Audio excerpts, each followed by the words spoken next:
Préparez-vous pour un choc électrique en Eredivisie. Le NAC Breda, réputé pour sa forteresse à domicile, peut-il enfin briser une longue série de défaites face à un AZ Alkmaar en pleine forme? Historiquement, l'AZ a fait la loi lors de ses déplacements à Breda, s'imposant lors de ses 4 dernières visites. Mais ne sous-estimez pas le NAC pour autant, c'est un os à ronger chez lui, n'ayant concédé qu'une seule défaite lors de ses 9 derniers matchs de championnat. L'attaque de feu de l'AZ, qui a constamment inscrit plus de 2 buts dans presque toutes ses récentes rencontres, va-t-elle simplement submerger l'équipe locale? Ou la résilience du NAC à domicile va-t-elle créer un exploit retentissant, bouleversant les pronostics? Restez avec nous pour découvrir le scénario de ce match.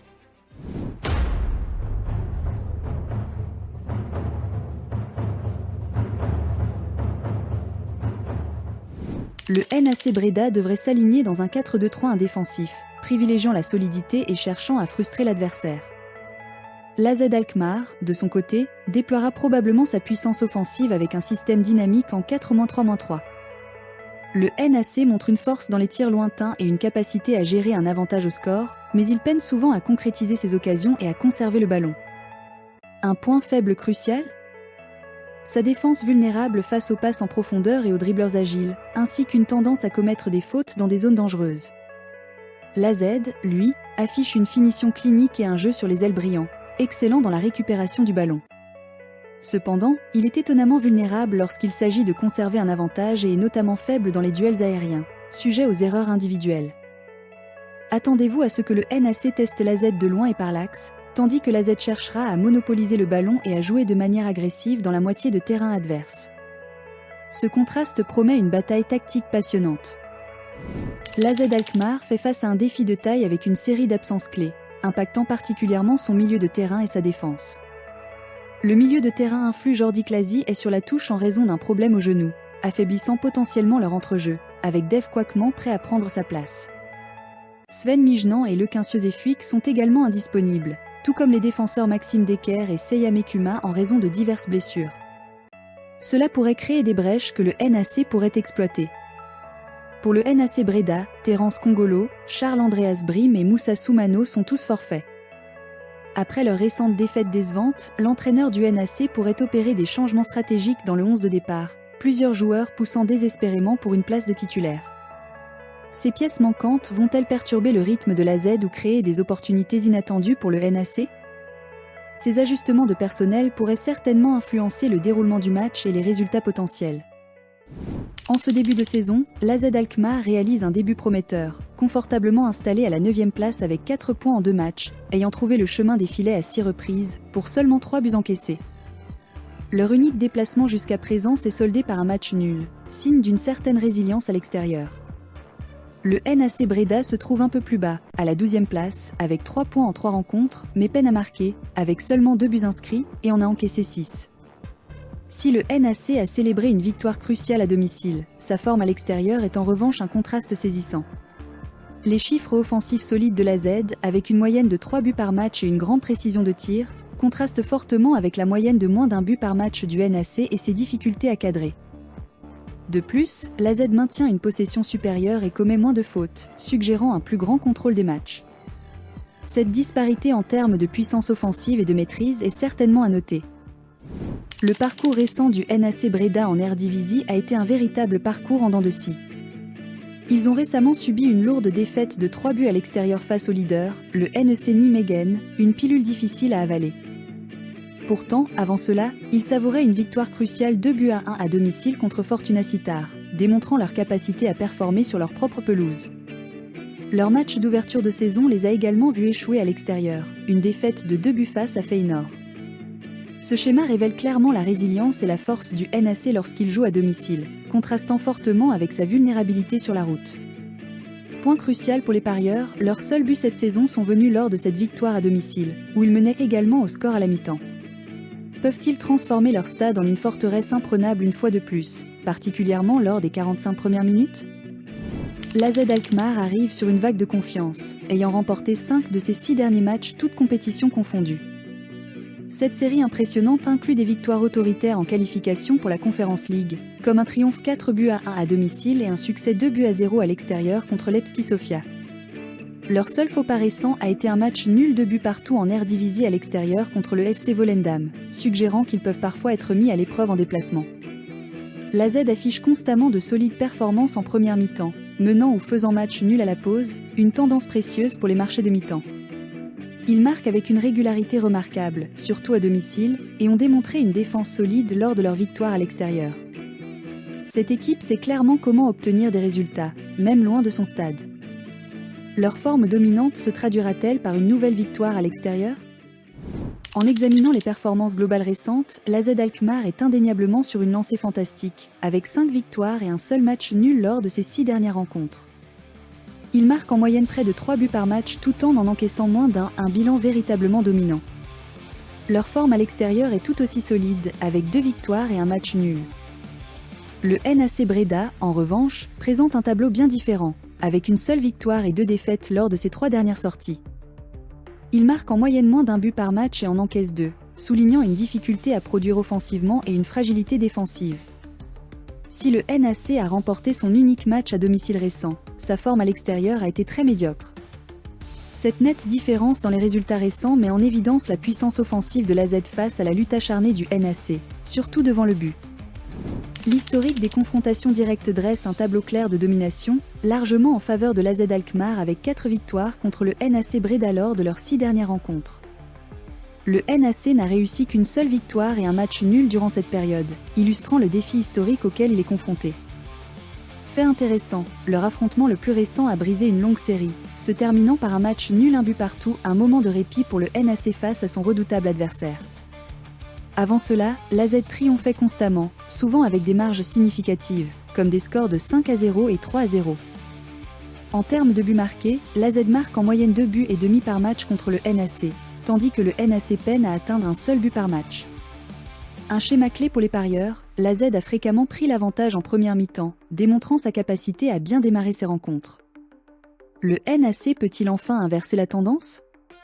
Une analyse plus approfondie des buts en confrontation directe révèle un avantage prononcé pour l'AZ Alkmaar, qui a inscrit un impressionnant total de 15 buts contre seulement 6 pour le NAC Breda lors de leurs 6 dernières rencontres. Voici un point frappant pour les parieurs. L'AZ a en fait marqué plus de buts à l'extérieur contre le NAC que dans son propre stade lors de ses matchs spécifiques. Inversement, le NAC a encaissé plus de buts à domicile contre l'AZ. En première mi-temps de ces confrontations intenses, l'AZ a marqué 5 buts et n'en a encaissé que 2, indiquant clairement ses débuts puissants. Le NAC, cependant, peine considérablement lors des 45 premières minutes, ne marquant que 2 buts tout en encaissant 5. Ce schéma constant suggère fortement un potentiel de but précoce de la part de l'AZ et pourrait être un angle intéressant pour les marchés de buts en première mi-temps. La taille pourrait en effet jouer un rôle significatif dans ce match, surtout en considérant les coups de pied arrêtés et la bataille pour la suprématie aérienne. L'AZ Alkmaar affiche un avantage notable ici. Leurs défenseurs sont, en moyenne, 24 cm plus grands que ceux du NAC Breda, et leurs attaquants sont encore plus impressionnants, 38 cm plus grands. Cette différence massive pourrait donner à l'AZ un avantage considérable dans les duels aériens, tant défensivement dans leur propre surface que offensivement chez l'adversaire. Fait intéressant, le gardien du NAC est légèrement plus grand que celui de l'AZ, mais dans l'ensemble, l'AZ possède beaucoup plus de taille dans les positions clés sur le terrain, notamment en défense et en attaque. Cela pourrait-il se traduire par un angle de pari intéressant pour les buts sur coups de pied arrêtés ou un nombre plus élevé de corners pour l'AZ ? Lorsque nous examinons l'âge moyen des joueurs, les deux équipes alignent des effectifs relativement jeunes, suggérant une grande énergie mais peut-être moins de sang-froid de vétérans. Les défenseurs de l'AZ Alkmaar ont en moyenne 23 ans, et leurs attaquants 22, affichant une ligne offensive et défensive jeune. Leurs milieux de terrain ont en moyenne 25 ans, leurs gardiens 28. Le NAC Breda est assez similaire dans sa jeunesse. Ses défenseurs ont en moyenne 25 ans, ses attaquants 21, et ses milieux de terrain 26. Son gardien a 26 ans. Aucune des deux équipes ne possède un avantage d'âge significatif sur l'ensemble du terrain qui pourrait faire pencher la balance tactique de manière drastique. Cela implique que nous pourrions assister à un match rapide avec un potentiel d'exubérance juvénile, mais peut-être aussi des moments d'inexpérience. Les évaluations individuelles des joueurs révèlent des dynamiques fascinantes au sein des deux effectifs. L'AZ Alkmaar affiche généralement des joueurs de champ mieux notés sur l'ensemble du terrain. Leurs défenseurs sont notés significativement mieux que ceux du NAC, suggérant une arrière-garde plus robuste, et leurs attaquants détiennent également une meilleure note collective, indiquant une menace offensive plus importante. Les milieux de terrain de l'AZ possèdent également un léger avantage dans leurs évaluations. Cependant, et c'est là que cela devient intéressant, le gardien du NAC Breda se distingue véritablement avec une note bien plus élevée que le portier de l'AZ Alkmaar. Ce contraste suggère que le NAC pourrait fortement compter sur son gardien pour des arrêts cruciaux afin de rester dans le match, tandis que la force de l'AZ réside dans sa performance collective sur le terrain et sa qualité constante sur l'ensemble du jeu. Le numéro 1 du NAC peut-il faire la différence? Pour l'AZ Alkmaar, 3 Parotte est certainement un joueur à surveiller de près. Meilleur buteur de l'équipe avec 3 réalisations et démontrant une force redoutable dans les duels aériens, un véritable renard des surfaces. Kay Smith est le moteur au milieu de terrain, délivrant des passes clés vitales et ayant remporté un titre des « hommes du match », montrant son influence. Ernest Poku contribue également de manière significative avec des passes décisives, ajoutant une autre dimension à leur attaque. Pour le NAC Breda, Juho Talvici s'est distingué, ayant marqué un but, délivré des passes clés cruciales et également remporté un titre des « hommes du match ». Un véritable meneur de jeu, Lewis Holtby est une autre figure importante, avec un but et une passe décisive à son actif. Malheureusement, Terence Kongolo, qui a été fort dans les duels aériens pour le NAC, est actuellement sur la touche, ce qui est un coup dur pour leur capacité défensive. En examinant les vulnérabilités potentielles, certains joueurs affichent des taux plus élevés dans certaines statistiques négatives, ce qui pourrait être des cibles tactiques. Pour l'AZ Alkmaar, Zico Burmester a un nombre élevé de fautes, offrant potentiellement des opportunités de coups francs dangereux. Ernest Poku se retrouve souvent en position de hors-jeu, indiquant des difficultés à synchroniser ses courses. Medewi a déjà écopé de 2 cartons jaunes, suggérant un manque de discipline qui pourrait entraîner d'autres avertissements, voire un rouge. Pour le NAC Breda, Boy Campé commet un nombre élevé de fautes, créant également des occasions sur coups de pied arrêtés pour l'adversaire. Sidney Van Hooijdonk est fréquemment signalé hors-jeu, reflétant les problèmes de timing de Poku. Juho Talvici, malgré ses contributions positives, a souvent été dribblé, soulignant une vulnérabilité défensive potentielle au milieu de terrain. Cherion Valerius a également reçu 2 cartons jaunes. Ces tendances individuelles pourraient certainement influencer le déroulement du match et offrir des pistes de paris sur les marchés de cartons ou les opportunités de coups francs.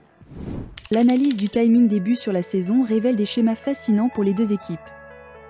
Le NAC Breda a tendance à marquer la plupart de ses buts lors de 2 périodes distinctes. Le milieu de la première mi-temps, spécifiquement entre la 20e et la 30e minute, et de nouveau au milieu de la seconde mi-temps, de la 50e à la 60e minute. Ils semblent avoir du mal à trouver le chemin des filets à d'autres moments. Côté buts encaissés, le NAC est notamment vulnérable tôt, dans les 10 premières minutes, et aussi plus tard dans le match, entre la 70e et la 80e minute. L'AZ Alkmaar, à l'inverse, présente un schéma de buts beaucoup plus diversifié, avec des buts arrivant à la fois tôt en première mi-temps et tard en seconde, montrant une menace constante. Ils ont également tendance à encaisser tôt, dans les 10 premières minutes, et autour de la 60e à la 70e minute. Ce chevauchement frappant suggère que les 10 premières minutes pourraient être absolument critiques pour les deux équipes, potentiellement riches en actions précoces et offrant des options de paris intrigantes pour des buts rapides ou des intervalles de buts spécifiques. L'analyse des statistiques de buts totaux pour la saison révèle des tendances exceptionnellement claires. Les matchs du NAC Breda présentent constamment plus de 1,5 buts, et 2 tiers de leurs matchs ont vu plus de 2,5 buts. Cependant, aucun de leurs matchs n'a dépassé les 3,5 buts. Pour l'AZ Alkmaar, les chiffres sont considérablement plus élevés et plus explosifs. Tous leurs matchs ont vu plus de 1,5 buts, et un nombre significatif de 2 tiers de leurs matchs ont dépassé les 2,5 buts. Plus frappant encore, 2 tiers des matchs de l'AZ ont dépassé les 3,5 buts, et un tiers remarquable a même dépassé les 4,5 buts. Ces données suggèrent fortement une tendance marquée vers le marché des over, plus de buts, particulièrement pour les rencontres de l'AZ, promettant un match excitant et riche en buts.